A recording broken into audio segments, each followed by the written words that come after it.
You are listening to Pep Talks for Artists, a podcast offering small words of encouragement to all those shuffling along the artist's road. Computer. I'm your host, Amy I Toludo. just want to double check that it's going to the hard drive. Yes, okay, great. All right, we're on. Okay, so I'm just going to put my Google intro in and I'm going to read. Okay, cool. Okay. And then I'll ask you to hello when I say nice to have you back. Yes. Okay, great. Okay. Hello and welcome to Book Talks, a special series we do on Pep Talks from time to time. Previous episodes in the series that you may remember were reviews of John Berger's Ways of Seeing, The Spiritual in Art, and The War of Art by Stephen Pressfield, which is the juicy one. As always, beloved friend of the pod and multimedia artist extraordinaire is joining me to co-tackle a most excellent ancient art historical book about the High Renaissance by Giorgio Vasari, called The Lives of the Most Excellent Painters, Sculptors, and Architects, first published in 1550. Welcome back, Mandy. So nice to have you back in the co-host seat. Thank you so much. I'm so excited to be back. And I love this book, but we'll talk more about, our loves and other feelings about it. Yeah, we're going to get real on this book. We're not going to sugarcoat it in this podcast. We're going to give you the real dope on this book.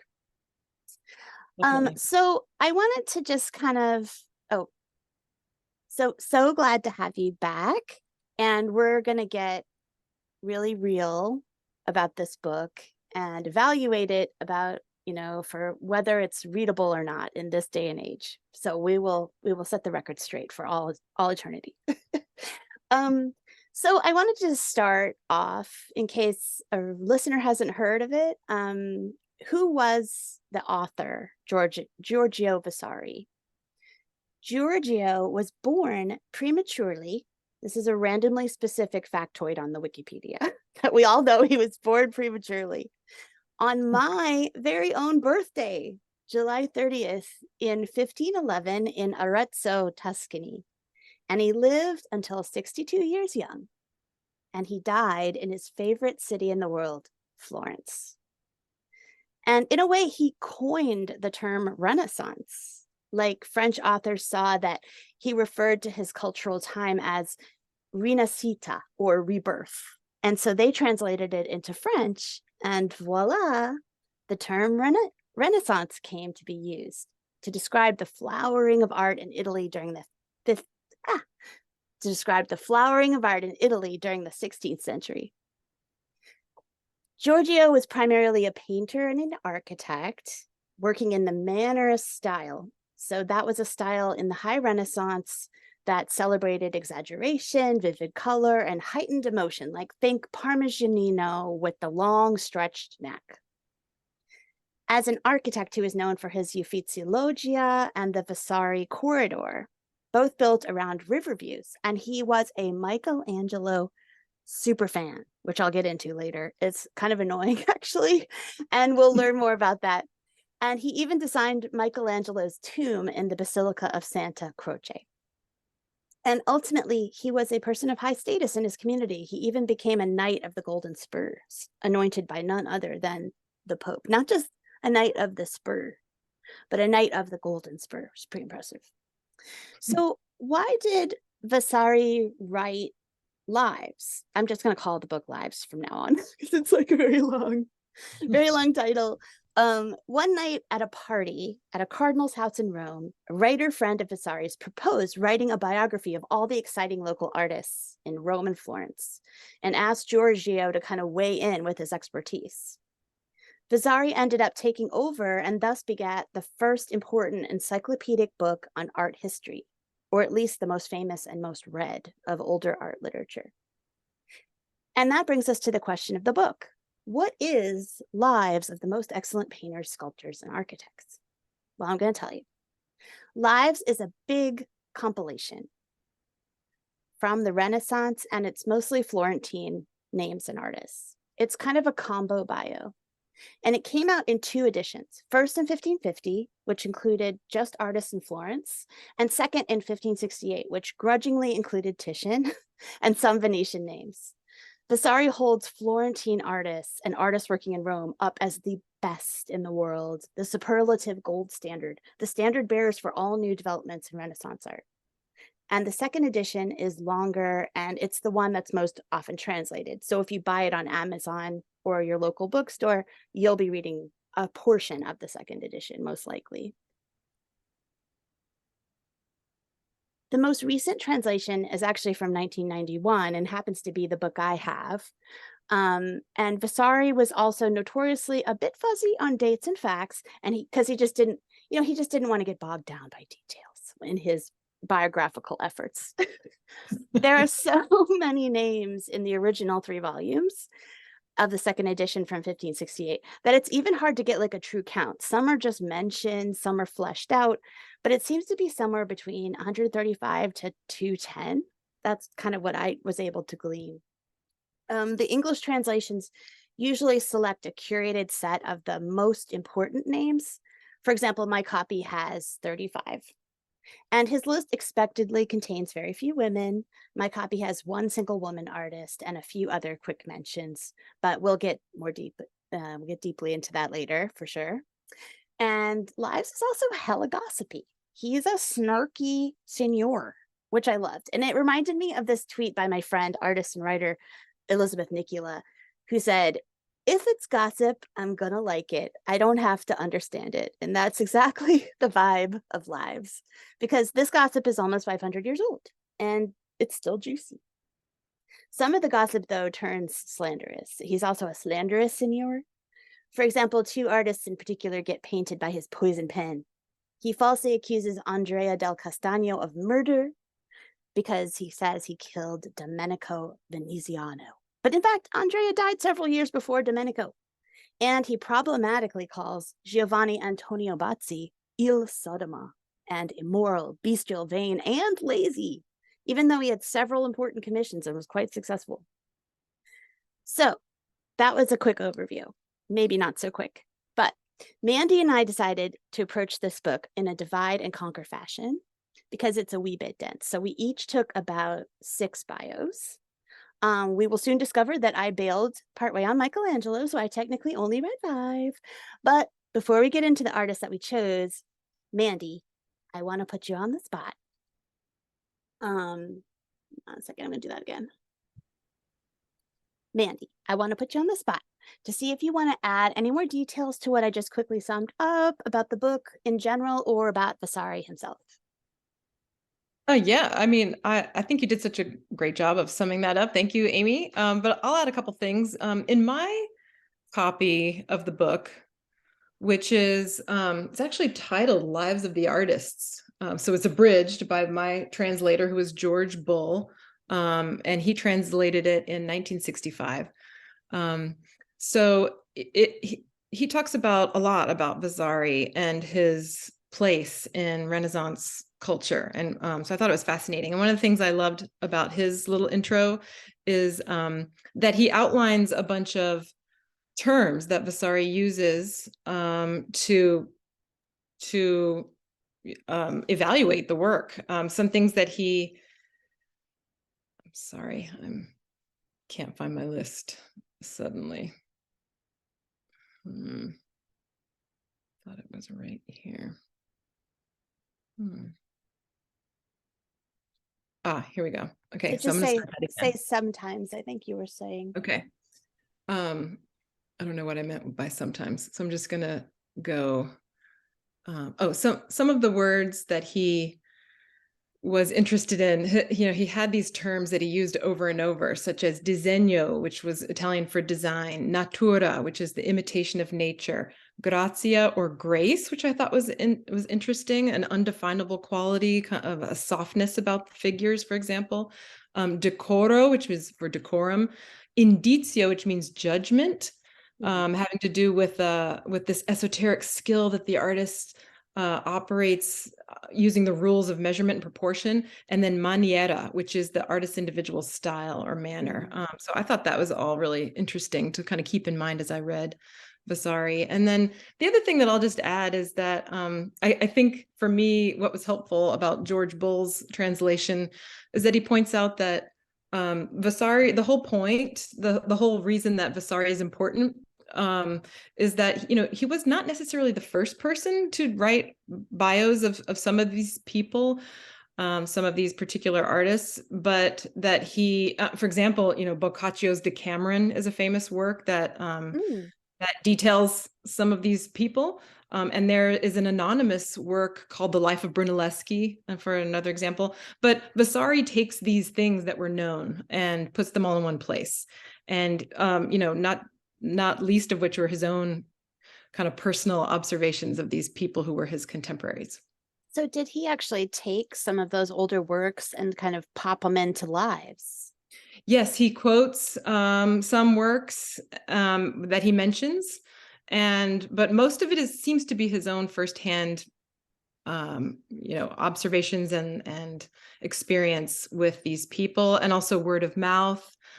He goes and makes pilgrimages to many of the works that he writes about, if he hadn't already, and he even collects drawings from many of the artists that he later publishes in another volume of the lives with illustrations, which I have not seen.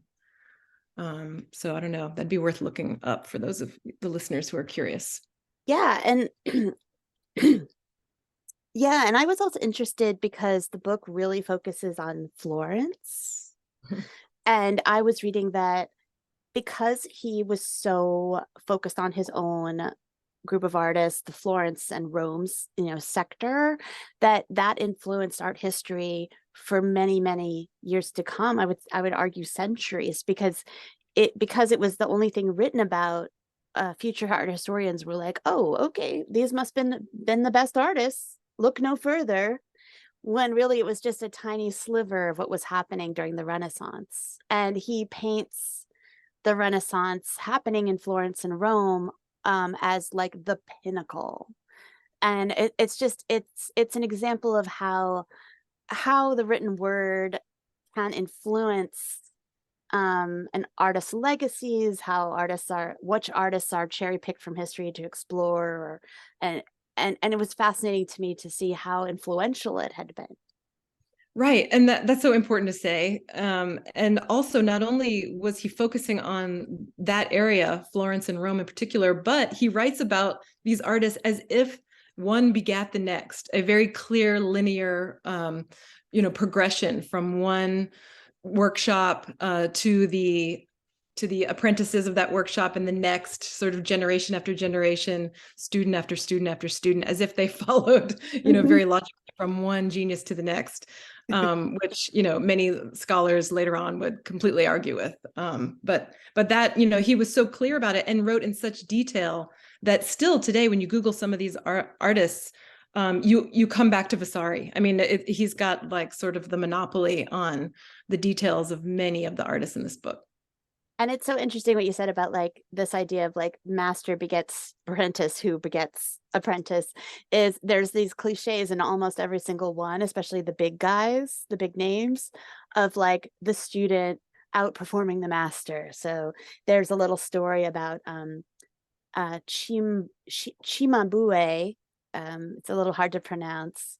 Was the master for Giotto, and that like supposedly Giotto painted a fly on a Cimabue painting, and Cimabue was like, I'm gonna brush that fly away, it's so realistic, and but that story, that kind of idea is in Michelangelo and all the other biographies of the student kind of like outperforming the master, and the master tucking the tail between their legs and retreating in humiliation. And that seems to be like a cliche part of almost every single story, which a lot of people I researched were like, I don't know if this could possibly be true every single time.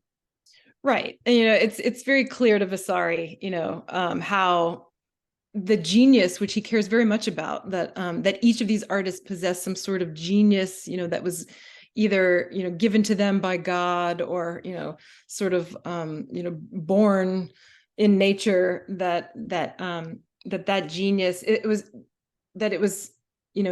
it's the way that Vasari understood that, how could each of these artists have come to the important discoveries that they made, and as we know, it's not that simple, that there could have been a lot more factors at play. Yeah, and I think there's like a very telling, like strong Catholic, magical, religious sort of magical thinking, religious kind of tone to this idea of genius, especially in my aborted Michelangelo reading, which is just like basically he's presented as like the second coming of Christ or God in a way. Like they're given these sort of supernatural qualities as if they were a deity. Right. It's so interesting. And I certainly don't know much about Neoplatonic thought, but I know that this is the time of a lot of different sort of trends in thinking. And Vasari is trying to assimilate all of these ideas. It's we could use Raphael's painting, The School of Athens, which is sort of like a who's who of the arts and sciences. Some of you might know that painting. We'll talk about it later, but that was a great example of this idea that was happening then, where philosophy and religion were being called into concert, right? So all of that was going on at this time. Scientists, philosophers, religious leaders, prophets, religious scholars were debating and trying to hammer out the nature of art, the nature of thought, the nature of existence. And it's pretty interesting to read about that time. Yeah, and he has such a focus on his worldview, like you were just describing, that sort of philosophical religious commingling, that he's very prejudiced against other styles of art. And we'll find out later about how much he derided Venice. Like there was a thriving community of artists in Venice. They were always less than because they were influenced, how dare they, by Albrecht Dürer and his German school of art, where it was a little bit more, the compositions were a little bit more locked in and a little bit more rigid posing. To Vasari, that was almost sacrilegious and a waste of any artistic skill was to go in that direction. So this sort of my way is the best way, don't my way or the highway style of evaluating all Renaissance art is something to keep in mind as we go through. But that being said, it is a very fascinating archive of that period. Yeah, and he also, not only did he focus on Florence and Rome, but he even within that completely ignores Byzantine art and Gothic art and focuses only on this like style of basically commissions, papal commissions usually, but also commissions from other Catholic groups. I think he even calls like the German art barbaric, and I think he might have even accidentally quoted him. He actually might have originated the term Gothic, something like that. I read for a second, but yeah, he and also the popes, they were basically like every few years there was a new pope. It was like a lot of popes. like a revolving door of popes during this time, and some of the popes were most of the popes have in common that they patronize the arts. So a lot of great artworks got made or built, sculpted or painted, but there were really questionable, problematic popes too. Like there were popes there was one pope called the Warrior. I think it was Julius, was the Warrior Pope. And he, basically waged wars as a papal state to, acquire territory. And so, yeah, I mean, Vasari, it's questionable. It feels very almost like colonizer a little bit, because he's part of this area that's sort of like gobbling up areas and being like this kind of warrior state, warlike state, and he's basically saying we're superior. And anyway, just something struck me. Maybe not accurate. Yeah, and he wasn't accurate at times. So we'll look at a couple of those moments too.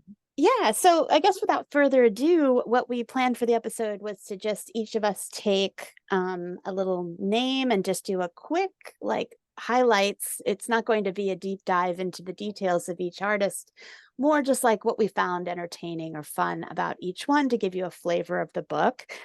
So if I don't mind, Mandy, you're up next. You're going to do Giotto. Please take it away. All right, thank you. So yes, my first artist that I chose to read and discuss is Giotto, which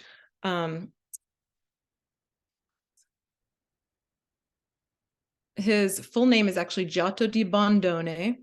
But most of us know him still today as Giotto. Some of these artists we'll see only went by the one name, kind of like Cher or Beyonce.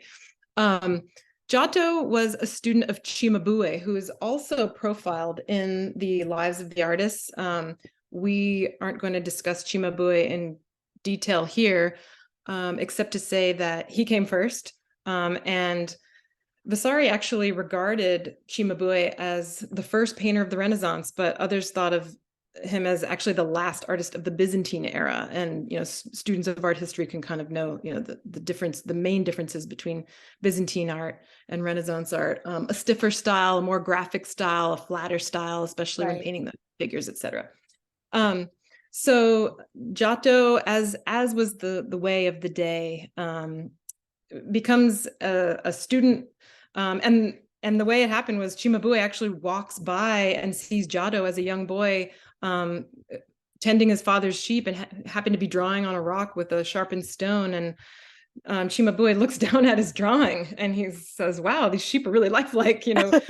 Would you like to come and live with me?" Which today sounds preposterous. He's like, "Of course." And frightening, but that his father was so pleased, because that means he's going off to probably a lucrative job and apprenticeship under a skilled artist. So Cimabue, takes Giotto under his wing, and again, like as was the style of the day, Giotto completely masters his master's style. He copies it. That's how they learn. They copied their master, but soon begins to break from it. Begins to break from the rigidity of Cimabue and develops a more lifelike style that you can see in the work today.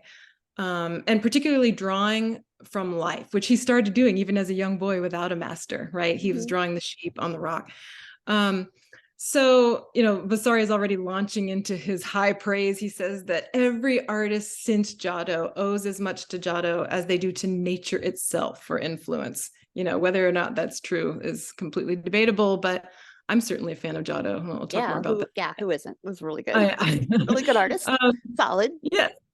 So yes, so he goes on, and there are too many works. Once Giotto starts to make a name for himself, he gets some commissions painting works in situ in places like the Basilica in Florence, and he goes around to Assisi. And I should say that he grows up in a town called Vespignano, which is near Florence, so he's in the greater Florentine area, right?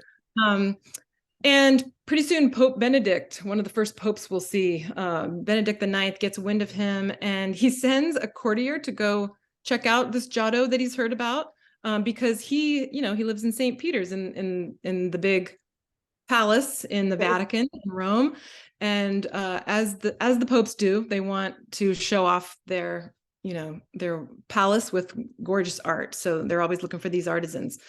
So the courtier finds Giotto. And he says, can you give me a drawing to bring back to the Pope? And what Giotto does is he draws a perfect circle by hand, just a circle, and he wins the commission. And Vasari writes about this little anecdote, saying that like began freehand, not like just freehand, no compass. No, and he didn't trace a pot or anything. He just draws it right then and there. He didn't trace a pot. He he just took his time and made a perfect circle. And so because of that moment, which was the courtier of the Pope was so astonished by this, and so was the Pope. There began a saying, which is, "You are more simple than a Giotto's O," something you would say to a stupid person. Dang. The O meaning the circle. Right. You're more simple than a Giotto's O. I'm going to use that next time someone gets on my bad side. Right. Add that to your list of burns. So, So, then he goes on, he paints some more commissions. He does a crucifix at Santa Maria sopra Minerva. He does, and then his great patron, the Pope, dies, but there's a new Pope, Clement V, and he too calls Giotto to come to Avignon in France, where he makes more money. And now his wealth, he's making money, but he's also making more of a name for himself. So he gets to be more famous. And lucky for Giotto, this is how it was. If you had the court, if you had the favor of the Pope and his court, you were set financially. Right. You could, save up your money if you were smart. Not everybody was, but Giotto saved most of his money, and that's how you made a living. So Giotto becomes friends with Dante Alighieri of the Inferno fame. Yes. They were buddies. He gets name checked in the Purgatory section of Dante's Inferno, nice. where Dante says that Giotto has surpassed the greatness of Cimabue, his teacher. And then in turn, Dante appears in several of Giotto's paintings later on. And then he travels all around. He's a busy guy. He's running around Tuscany and Umbria, huge regions, doing other commissions for other churches. So he really gets around. I was just kind of floored at this point in the book, just seeing how prolific he was. And we're not even to the famous stuff yet. Then he is heard, he's world famous at this point, at least within the Catholic world. And he gets called by the King of Naples down in southern Italy to come decorate the Church of Santa Chiara, which is in progress. It's under construction, and he needs some, paintings on the walls. And this is, Vasari says that this is fully Giotto's work, although later scholars would say that some of these were actually finished by some of his students, Giotto's students. But the Castel Nuovo, which is the residence of the king, Giotto starts working on it, and the king becomes, friendly with him. And at one point, it's a hot day, and he comes up to him and says, Giotto, if I were you, I would leave off painting for a while because it's so hot out. And Giotto wittily replies, and so would I if I were you, implying that, the king could never paint as well as he. Never. So he becomes known for his witticisms and his kind of, jocular humor. So then he goes on, he paints some more, a crucifixion in the Temple Malatesta, which is also in Naples, I believe. And in this one, now his figures are starting to change. According to Vasari, in the Temple Malatesta, in Rimini, which is southern Italy, he paints a crucifixion and the story of Blessed Michelina, who was a woman accused of adultery. This is a Bible story.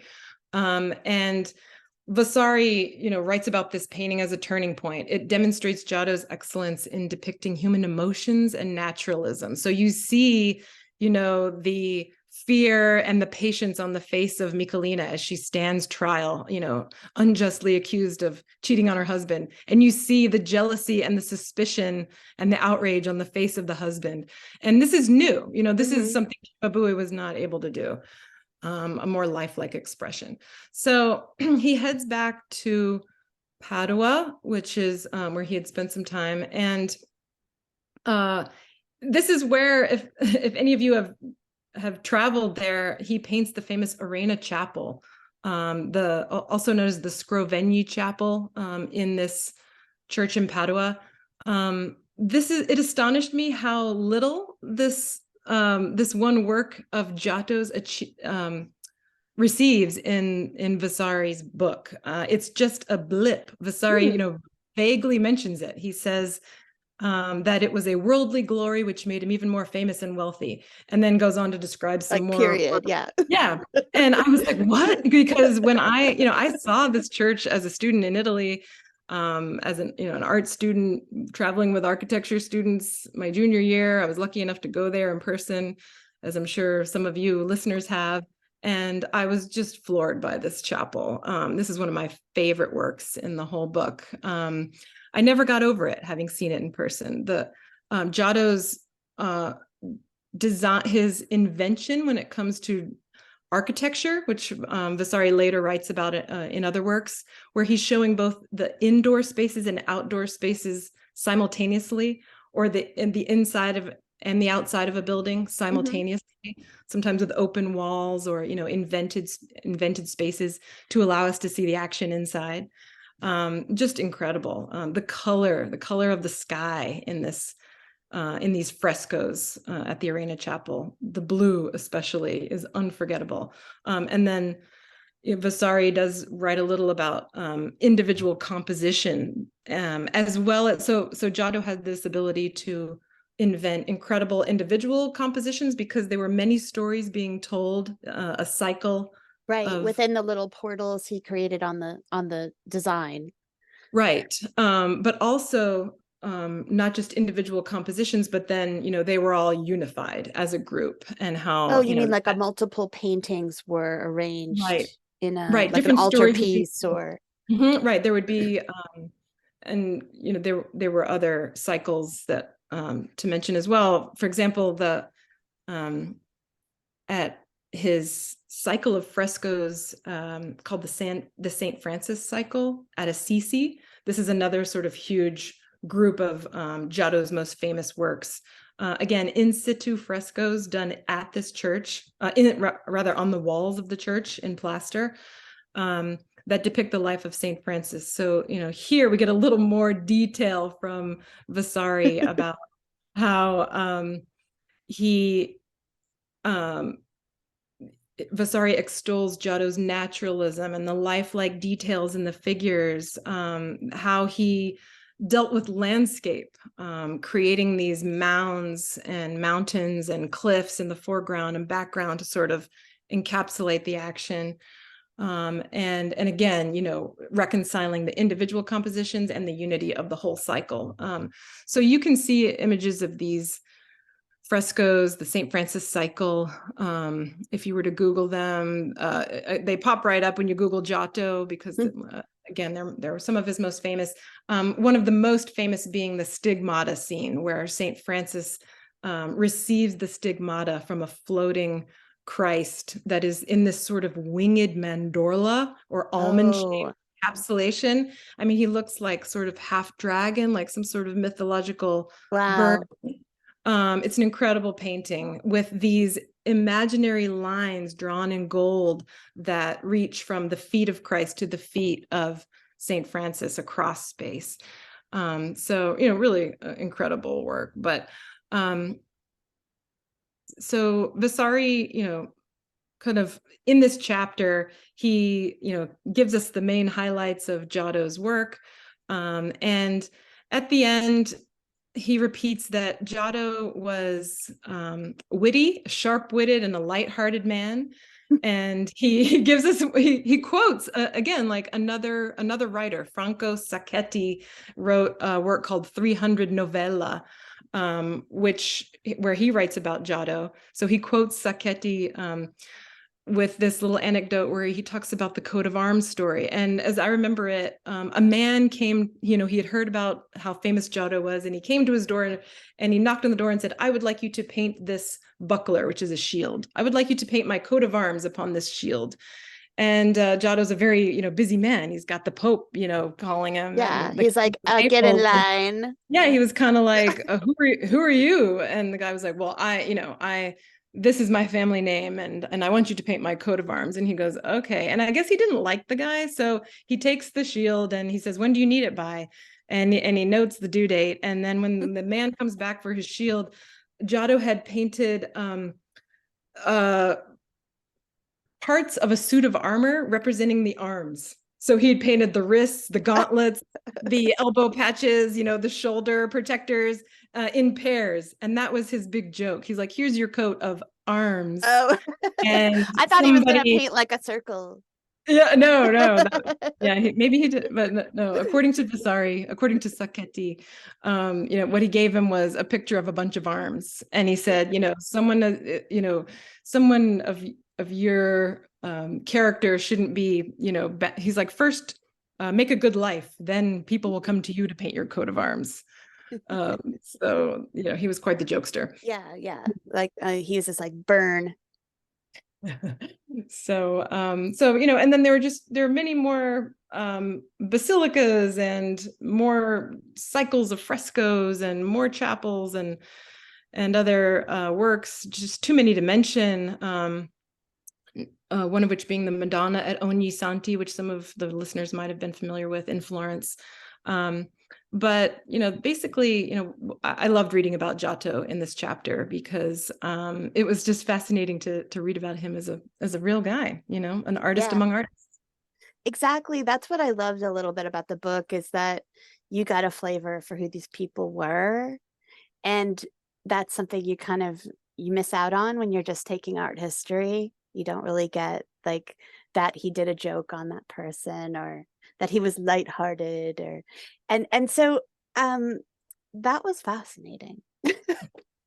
I didn't read the Giotto chapter, so to me it's new and fresh, and I was really enjoyed hearing that. And also about like your memories of seeing it in person, his work in person in Italy. Thank you, Amy. Well, but I think in this, so we'll just keep it going. I mean, the ones I have to admit to everyone that the people I chose were kind of the nobodies of the book, generally, the people that you don't necessarily aren't household names. And so my reviews are going to be a little shorter because they're not as accomplished as some of the bigger names. And Mandy had a bit of a harder job because she had to tackle some of the really giant accomplished artists. So mine will be a little speedy and maybe a little irreverent, but we'll just jump in. Okay, so my next one is Paolo Uccello, and I have a little note by his name that he was perspective obsessed and cheese avoidant, which is kind of like the takeaway from the Paolo Uccello chapter. He was a Florentine person, born 1397, and he was OCD obsessed with perspective. Like, this guy could not get enough of perspective. He spent all day alone in his house working on perspective, and kind of reclusive in a lot of ways, and he just made perspective drawing his entire life, and his entire personality also. And so Vasari can be a little critical of him because he thinks, he values naturalism and lifelike and vivacity, and he was critical of somebody who would spend all their time in this analytical pursuit and not go for this sort of higher ideals of art in Vasari's opinion. So things I took away were he advanced a lot of perspectival technique. He would put a lot of, you think of Roman or Pompeii frescoes where you'll see like a painted archway in part of the fresco, so it almost blends with the architecture of the space. It's like a 2D trompe-l'oeil effect. He was the master of that. He loved doing his perspectival painting on the fresco within a faux painted architectural archway or detail to kind of always trick the eye of what you're seeing. Is it real or is it not? Or have everything kind of recede in the perfect way. His frenemy was Donatello, so he's sort of friends, sort of hated Donatello. He was so timid that when he was working on a painting for the San Miniato monastery, his lunches were delivered by the monks, and they were so often made of cheese. And he was so timid and afraid to protest. So instead, he would hide from the monks when they were trying to deliver him his cheese.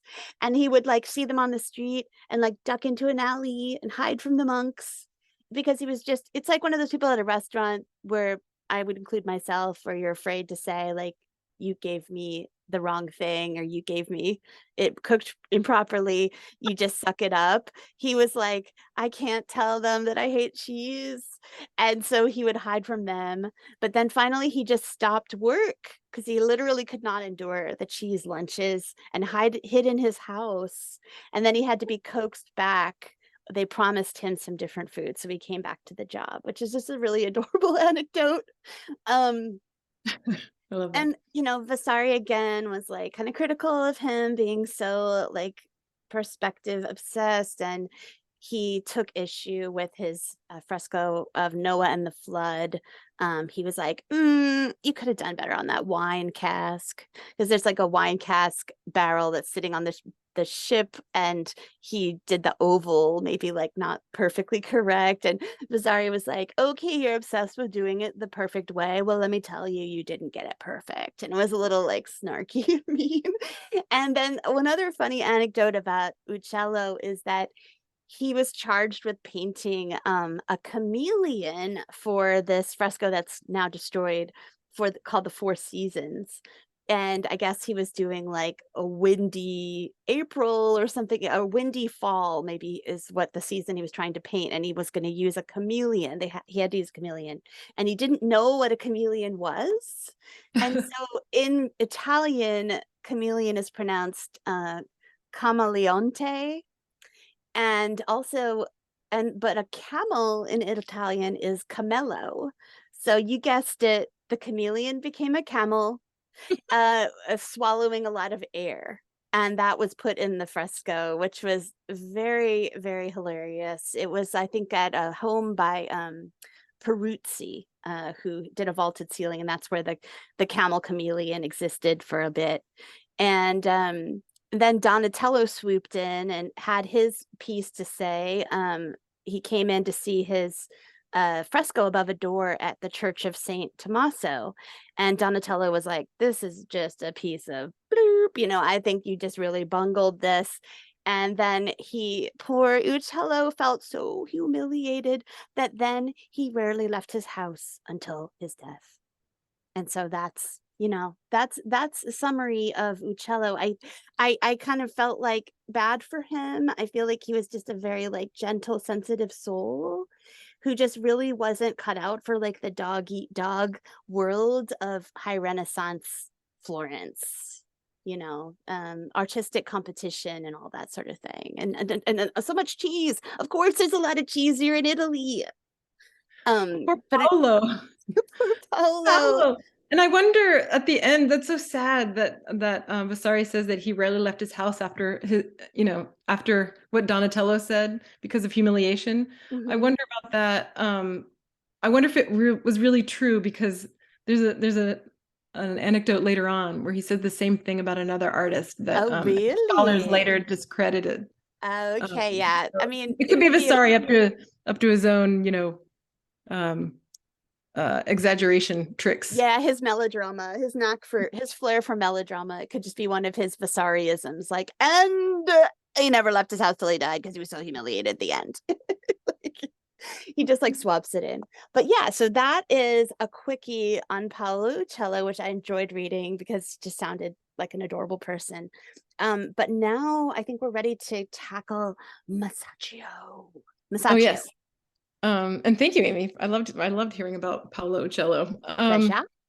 So next we have Masaccio, whose real name was Tommaso di Ser Giovanni di Simone, but he went by Masaccio because Masaccio translates to bad Tom, or in this case, sloppy Tom, according to Vasari. Tommaso is Thomas in Italian. So Maso is short for Tom, Tommaso, and then accio at the end of a word in Italian is usually a derogatory suffix. Oh, so, okay. Oh, sloppy Tom. Why was he sloppy? Vasari says that he was absent-minded, erratic, and neglectful of his appearance and his possessions. So he was kind of a mess, but he was generous with other people. So it sounds like he had his priorities, in the right. Yeah. Masaccio was purportedly born in 1401 and died in 1428. So he died when he was only 26, although scholars still dispute the actual year that he died. But regardless, he was young. Wow. Yeah, which is crazy because you look at his work and it's amazing what he accomplished.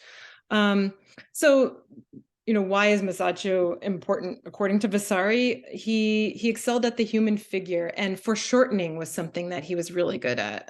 So, for example, when we see figures painted at, all in a row, for example, the feet they look level. They look like they're on level ground, pointed at us, instead of, as in the Byzantine era, looking like the figures are on tiptoe, seeing too much of the tops of the feet. We see just the toes. And that was an innovation at this point. Masaccio excelled with movement of the figures and drapery. Also vivacity, the ability to make them look like they were alive and not just statues, Right. which is tricky, really. It's something that I didn't really think about until looking more closely at the differences between these artists. And then naturalistic color we start to see in Masaccio, and the nude. He studied, again, the figure from life. So there are examples of drawings and paintings of the nude. One of the most famous actually would be the expulsion of Adam and Eve. That, of course. Listeners might be familiar with from I can't believe he did that before he was 26. I know, it's rather That's humbling, shocking. isn't it, Amy? Yeah. We'll talk more about that in just a second. But so these are some things, that I thought were interesting about Masaccio's bio. And then he painted buildings in linear perspective, which, coming after Masaccio, he also would sometimes show the building with both the interior and exterior views simultaneously. But he showed that he understood aerial perspective, this idea that things get lighter in the distance. Oh, yeah. Landscape. Or like atmospheric perspective too. Yes, like where it gets bluer or something like that. Yep. Yeah. I mean, the same idea that that things disappear from view as they get further away. This was new. This was all kind of new skills for Masaccio and his contemporaries. He studied under and collaborated with Masolino di Panicale, who Masolino was also a Thomas, but he was little Tom. He was a little guy. Little Tom.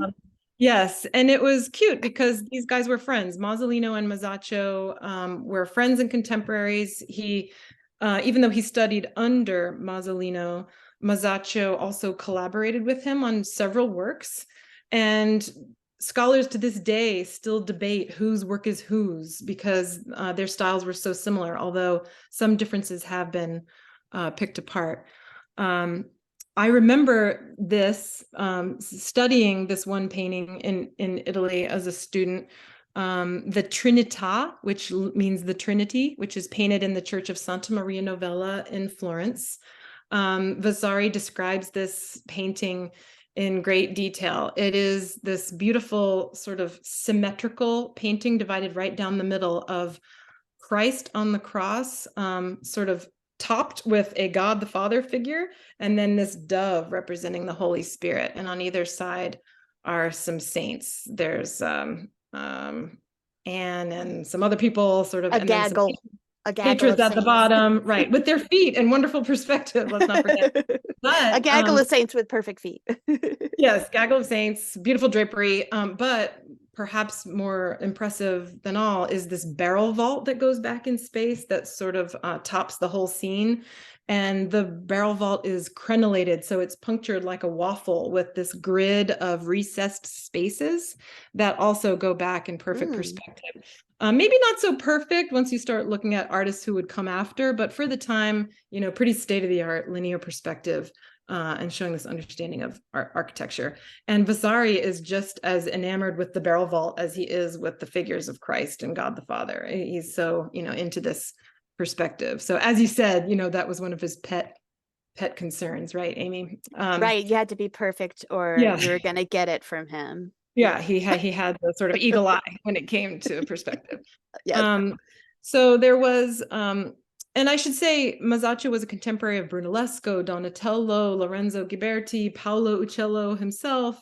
And Vasari says that this rivalry of peers was a good thing for him. It advanced the art of painting, all these guys working together, but also, kind of propelled each of them forward in their own, genius. Yes, and their genius, their road to genius and usurping their masters.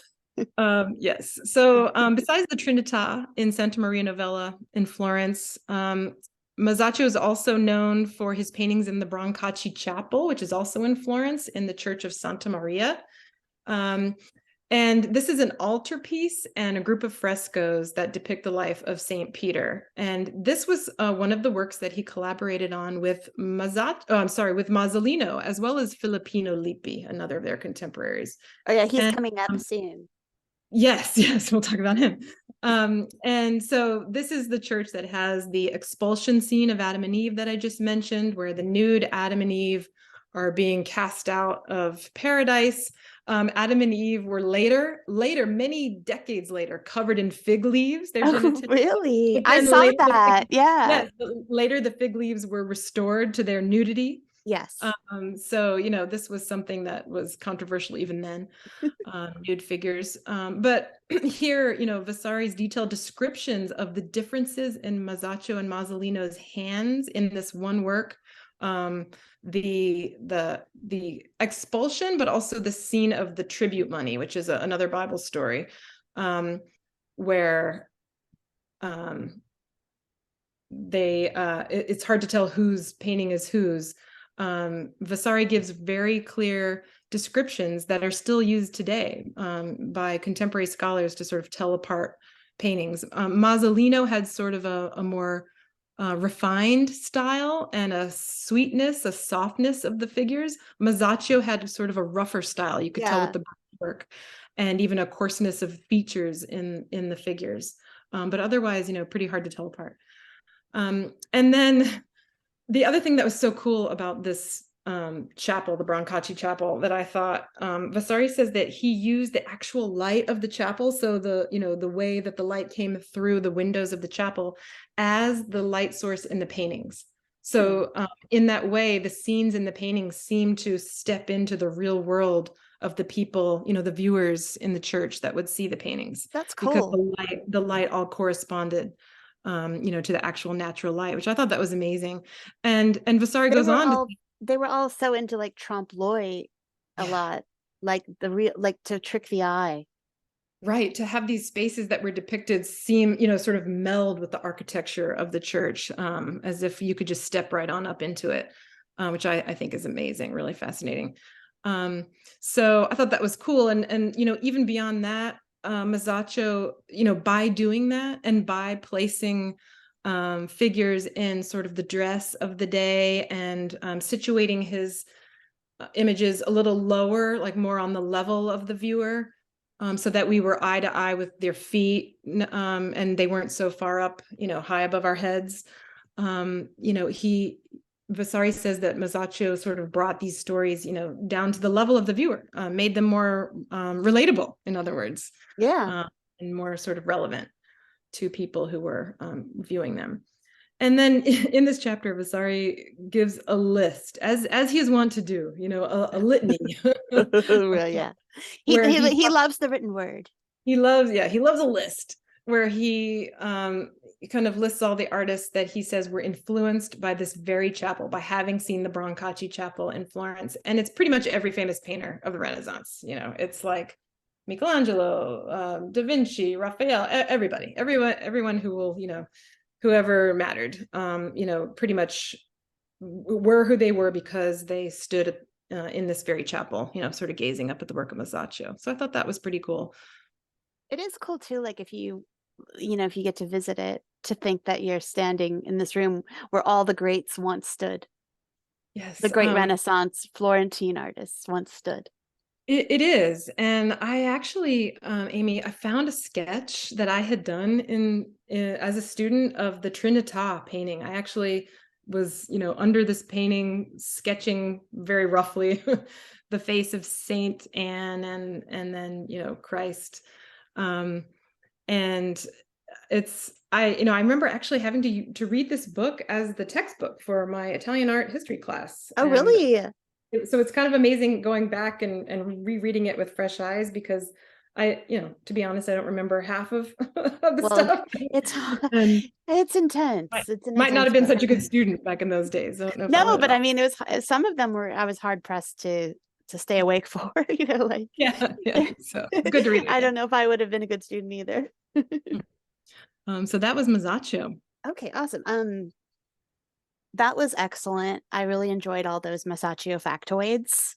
Poor sloppy Tom. That was sad. But I guess he embraced it ultimately as a badge of honor. Next up we are going to go to Fra, or is that what I say, Fra or Friar? Fra Filippo Lippi, who I characterized from my summary as libidinously lustful and also bad at hands. So, Mandy, I'm just going to pause here and put my AC on. Okay. I was thinking about doing the same thing, but I think mine's too noisy.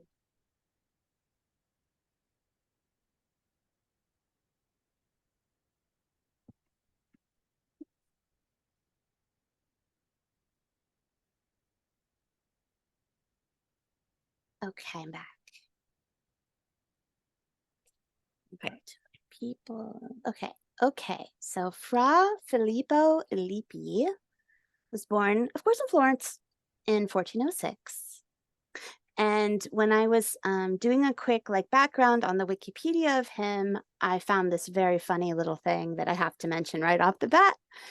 That Wikipedia said, this article is about the Italian painter. For the Norwegian New Wave band, see Fra Filippo Lippi band. And I was like, oh, okay, you learned something. Norwegian New Wave band, same name. You weren't expecting that. His most kind of important works are frescoes in the choir of the Cathedral of Prato, which depict the stories of St. John the Baptist and St. Stephen. And one in particular, the Feast of Herod with Salome dancing, is one of his best known. He was a Carmelite friar. He was orphaned as a young child, which is kind of a common theme in the book. He was cared for by an aunt, but she surrendered him to a monastery. And so he became a friar at the young age of 8. And the prior luckily recognized his talent and encouraged him to paint. And there is a fabulous legend that during his young life, maybe his teenagehood, early 20s, he was captured and enslaved by Barbary pirates. and that he won his freedom by drawing a portrait of his captor with a fireplace coal. It's like, that can't be true, but I hope it's true. That's one of the legends about Lippi. And he became friends with the very powerful Cosimo de' Medici. And then through that, he found favor with the Pope, who happened to be Eugenius IV, hearkening from Venice. So he was kind of on, in with the in crowd. Filippo was a total bleep boy. He was obsessed with sex and women, and he would skip work to pursue women. He just loved, he was a hedonist. He was a what's another word? He was a Romeo. He was a Romeo. He was a hedonist. He was a anyway, I won't remember the word. And even it got to the point where he was skipping work so much to have all his multiple affairs that Cosimo de' Medici trapped him inside his house so that he could focus on painting, or trapped him out inside on a job so he could focus on painting. Or maybe Cosimo trapped him inside his studio once so he could focus on finishing a painting, but he did the old bed sheets out the window trick and got laid anyway. He's referred to as having a, quote, lustful libidinous humor, quote, bestial desires. And after that, with the bedsheet trick, Cosimo just gave up and let him come and go as he pleased, chalking his eccentricity up to, you guessed it, genius. According to Vasari, he was terrible at painting hands And so he would frequently cover them up in the painting with like a piece of fabric. So keep an eagle eye out for that little trick. And also keep it in your back pocket in case you're terrible at painting hands. He started work on a fresco in a convent at Santa Margherita in Prato, and espied a beautiful young ward of one of the nuns named Lucrezia. And of course, he became obsessed with her, lured her away as she was looking at the Girdle of Our Lady, which I have to just do a little side note. The Girdle of Our Lady is a holy relic in Prato, and it is greatly revered. Like it's the like reason you go to Prato is to see the Girdle of Our Lady. And it's just this green belt, kind of faded with golden threads woven in and some small tassels, and it's said to have been worn by the Virgin Mary. And I'll put a picture in the Instagram of this Girdle of Our Lady because it's a little underwhelming, but it's also funny to have that be like your town mascot. And Lucrezia stayed with him, and they had a son who also became a painter, which that might be the Filipino Lippi. That Filipino Lippi? I think so. I think that's Filipino Lippi. And so, he wasn't, obviously he didn't change after Lucrezia. He kept having affairs. Let me place here. He kept having affairs through the years, and he died mid-project painting the chapel of the main church in Spoleto. Some think that he didn't die of natural causes. Some think that he was poisoned by an angry father or husband for all his philandering. And that I put a little note here: don't start none or won't be none, because he was kind of asking for it with his crazy ways. And Lippi never did the honorable thing. He never married Lucrezia. His 10-year-old son Filippo was left to another friar upon his death, and the friar swindled him out of all his inheritance money. Which was, kind of a crime, but positive. The boy eventually wound up apprenticed to no other than Botticelli. So all was well. And that, again, I have more of the nobody list. So I'm just going to take a deep bow and complete my discourse about Fra Filippo Lippi. That was well done, and Fra Filippo Lippi is nobody in my book. No, I mean, I guess I shouldn't say nobody when I say that. I just think when I say nobody, what I mean is a less household name, perhaps. Sure, not a Donatello or a Da Vinci. Right. Maybe I should come up with a different word, like a lesser known, a slightly lesser known person. That is my tale to tell. Well done. And I am definitely going to remember that trick of hiding the hands under fabric, under drapery. It's kind of smart. I mean, that might have been his genius. He got away with it. That was an example of his genius right there. Right, Vasari? So I think we're moving on now to the delicious Piero Della Francesca.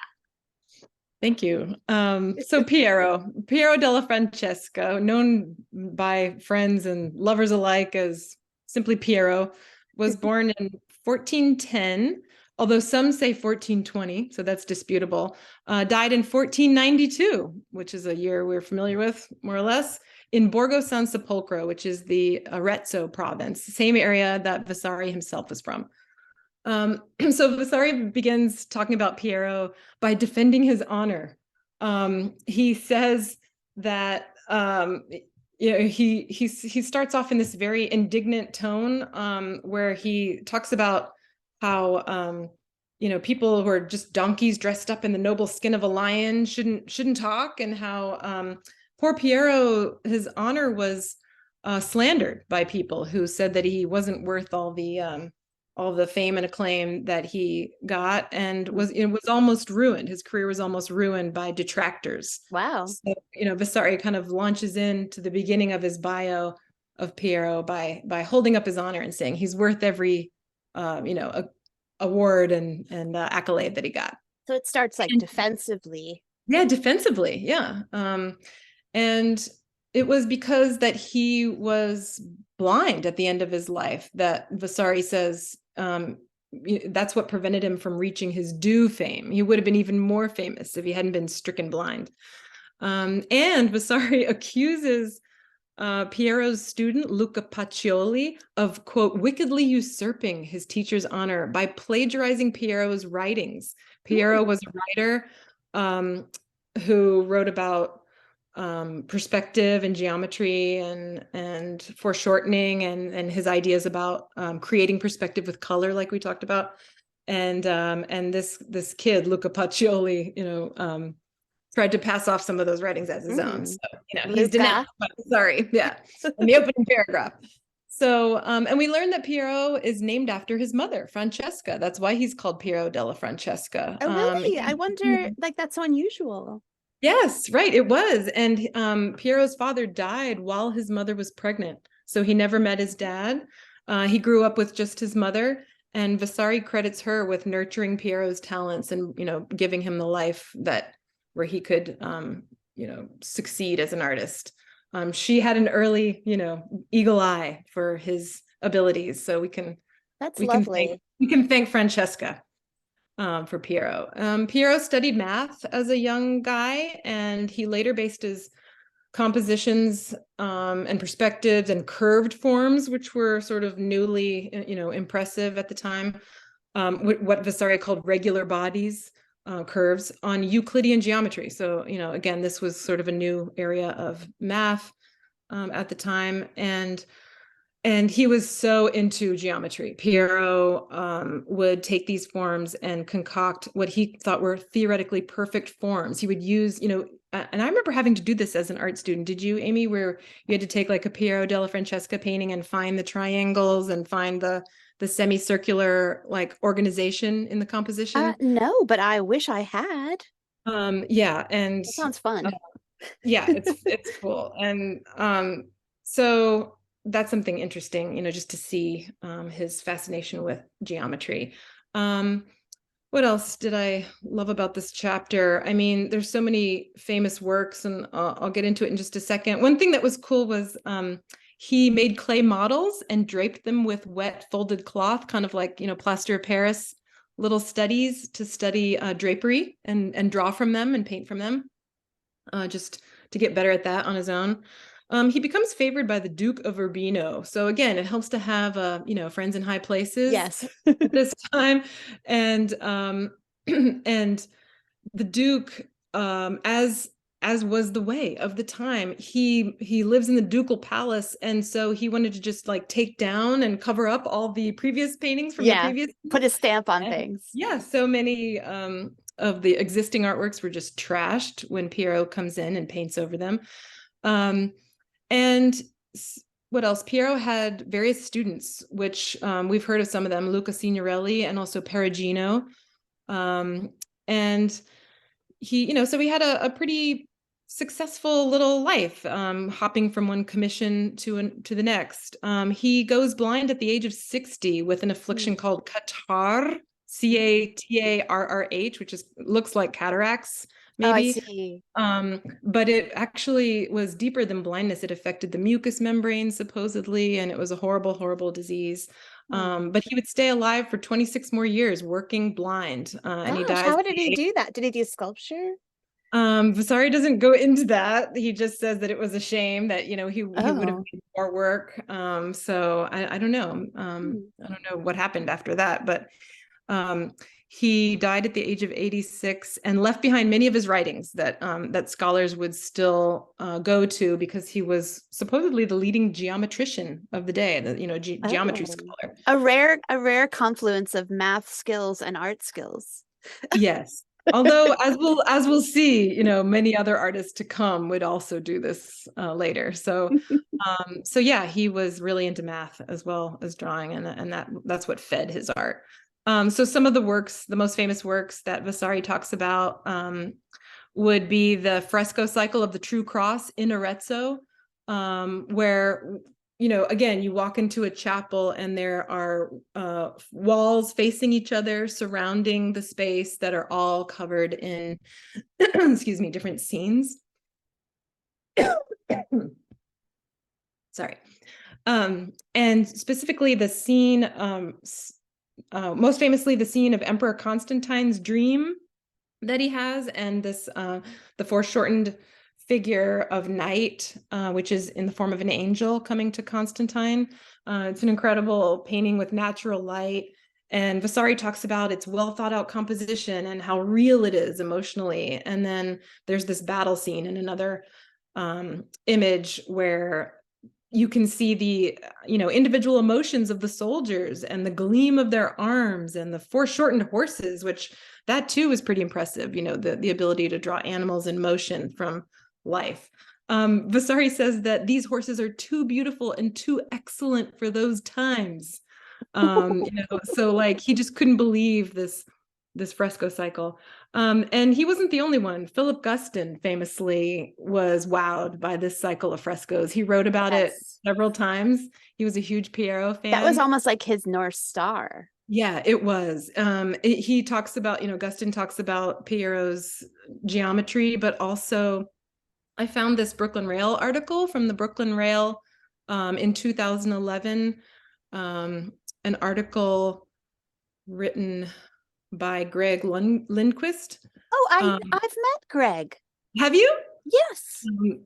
Great. Well, it was fascinating because I was also reading another book about Guston, simultaneously while reading Vasari, but it was just so cool to see the overlap between Guston and or just the influence that he had on Philip Guston. Just Guston talks about seeing these Arezzo frescoes, and he says that the figures within them transcend their actions. He says that, that it's not just a man stabbing another man in the neck, it's an eternal man, a timeless stabbing. And it was this underlying geometry, which I found fascinating, that Guston says gives the paintings their timelessness. And Vasari talks about it too, that people are sort of there's this cosmic feeling. Again, Guston talks about, there being no other word than cosmic to describe the way the figures are situated within architecture, the way triangles are used, pyramids, circles, and semicircles, sort of giving everything, even violent scenes, this very sort of placid, otherworldly tone.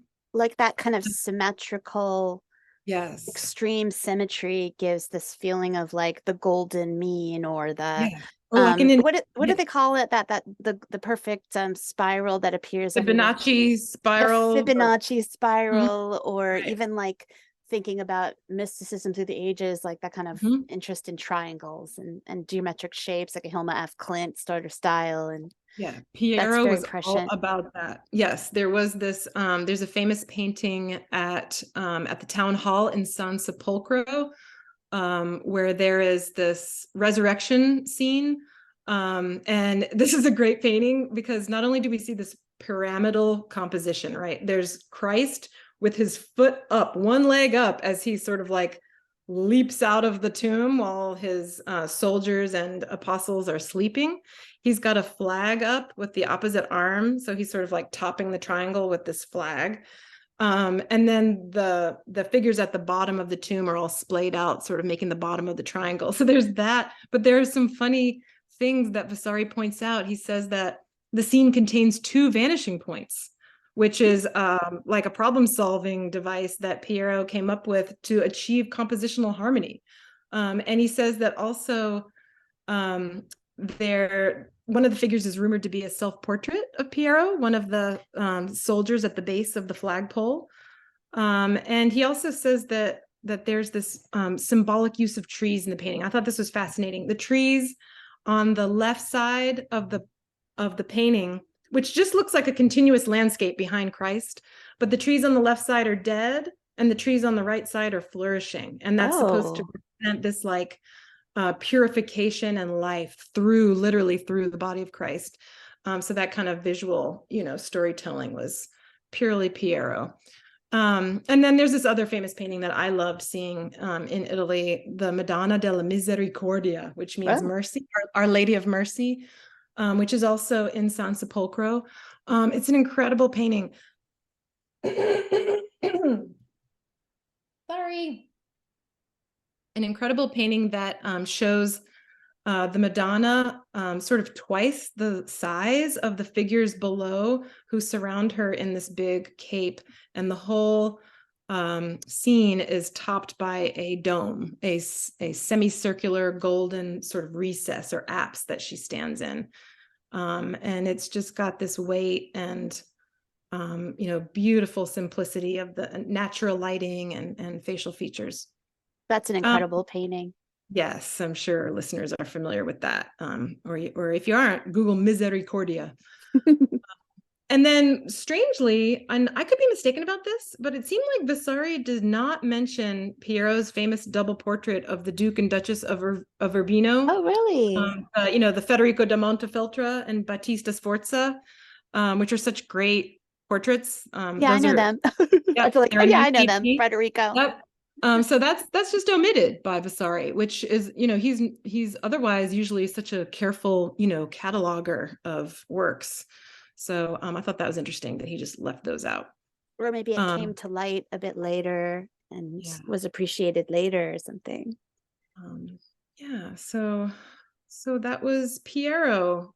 That was so good. I loved learning more about that, especially with the Guston angle, because I got a book on Piero to study it, and I did notice that symmetry, and it was so fascinating to hear more that was, his intention, and that sort of cosmic insight that Guston had about him. I'll just look at it in a different way now. I really loved hearing about that. Thank you for your Piero deep dive. Okay, so we're going to move on to my pick, Madonna Properzia de Rossi. And, this is the single woman included in the over 200 names in the Lives original volume. She's sometimes included in the translations, the English translations. She is in my 1991 book, but I think, Mandy, you found she was not included in your edition. Right. She wasn't there. When you mentioned her, I went back and looked at my table of contents, and she's not even in there. Right. And so she has a short kind of chapter on her, and also he sandwiches in about 4 or 5 other women artist names, but they don't really get any treatment. They're just sort of listed. So she's really even though you could technically say he mentions 4 or 5 women's names, the only one he really expounds upon is the Madonna Properzia de Rossi. And so I thought we definitely need to profile her in this podcast. And so my little cheat sheet note about her chapter was: envied by all, soared to fame on a peach pit, but never got her crush. So that's my elevator pitch for Madonna Properzia. I want to hear about the peach pit. Yeah, she soared to fame on a peach pit, but never got her crush. So basically she was from Bologna. That was like a different town than Florence for a second. She was born in 1490. And, he talks about great women of history from ancient Greece and kind of parallels his time, his age in Italy as having also great women, just like in Greece. So he's kind of like reaching back in time and sort of aligning in the reader's mind that there's a parallel between the accomplishments of Greek art and his current time in Florence, and that they also have great women. And I love that he refers to her as a sculptress. So I just feel like I want to put that in my Instagram bio, like sculptress forever. The other artists that he mentions are Sister Plotilla Nelli, Sofonisba Anguissola, and Madonna Lucrezia. So those are the other little quick mentions. He has several funny quotes I want to read. One is, speaking about the women artists of Florence or the time: they have not been ashamed, as if to wrest us away from boasting of our superiority, meaning men, to place themselves with their tender and lily white hands in the mechanical arts between the roughness of marble and the harshness of iron, in order to attain their desire and earn renown, just as Properzia de Rossi. So, it's it's just sometimes very quaint and cute the way he thinks of women. He said specifically about Properzia that she was skilled in household duties, as well as in countless fields of knowledge, and she was envied by men and women alike. Beautiful. She was the best singer in Bologna. I mean, that's a tall statement there. The best singer in Bologna. And she had a ready and inventive wit. And this is the love story. She was in love with a handsome young man who, it seemed, cared little for her. And it's a very colorful chapter, very fun to read. But I've read a bit more. People are critical of Vasari here because with the male artists, he kind of expresses their genius as something that's inbred, born into them. They're almost like chosen by God to embody this higher talent.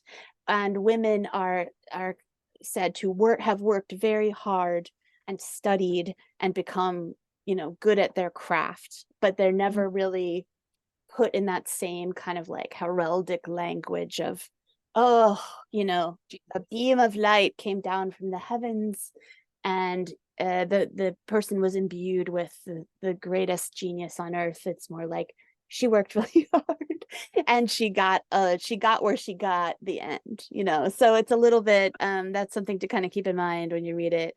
And so the reason I bring that up is the fact that he's kind of putting in also this romance angle.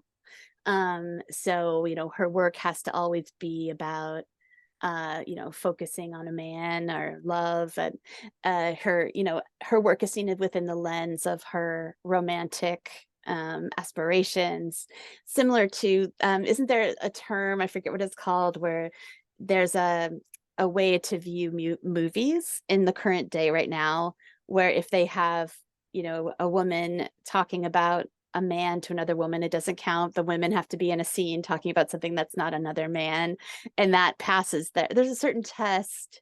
I don't know. Let me pause here so I can find it. Okay. Test. Okay. That's fascinating. Okay, yeah. There's a little test called the Bechdel test, and the Bechdel test is a measure of it asks the test asks whether a work features at least two women who talk to each other about something other than a man. And the requirement also that the two women be named. And that is how a movie passes the Bechdel test. And so Vasari does not pass. He is basically, her life is based, her entire art oeuvre is based on her thwarted romantic desire for a man. So he's not passing the Bechdel. But anyway, there is good information, and I'm also just grateful she's in here.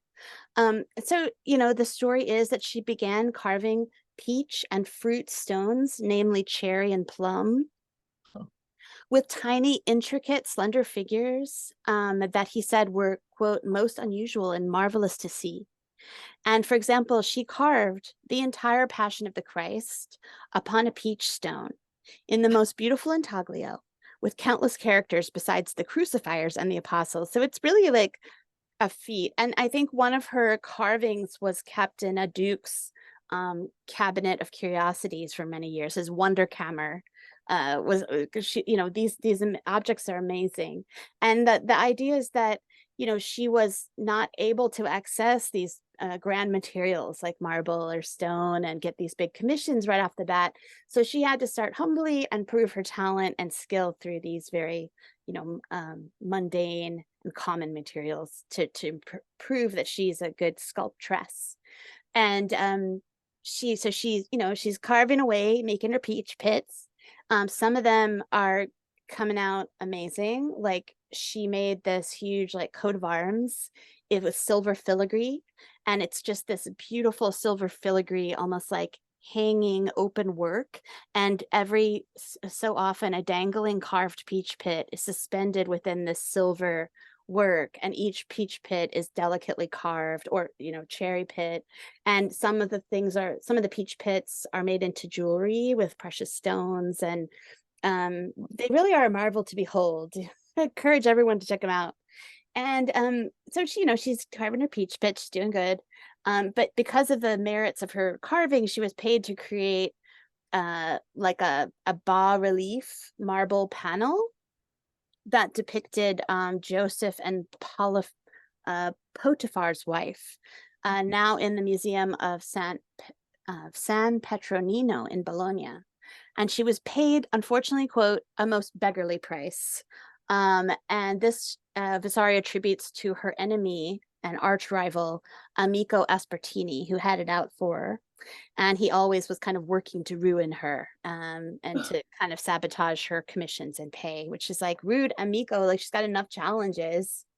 But, she had a crazy life too. Like she's considered, she's sort of characterized as sort of transgressive. There's a story, I lost my place. Okay.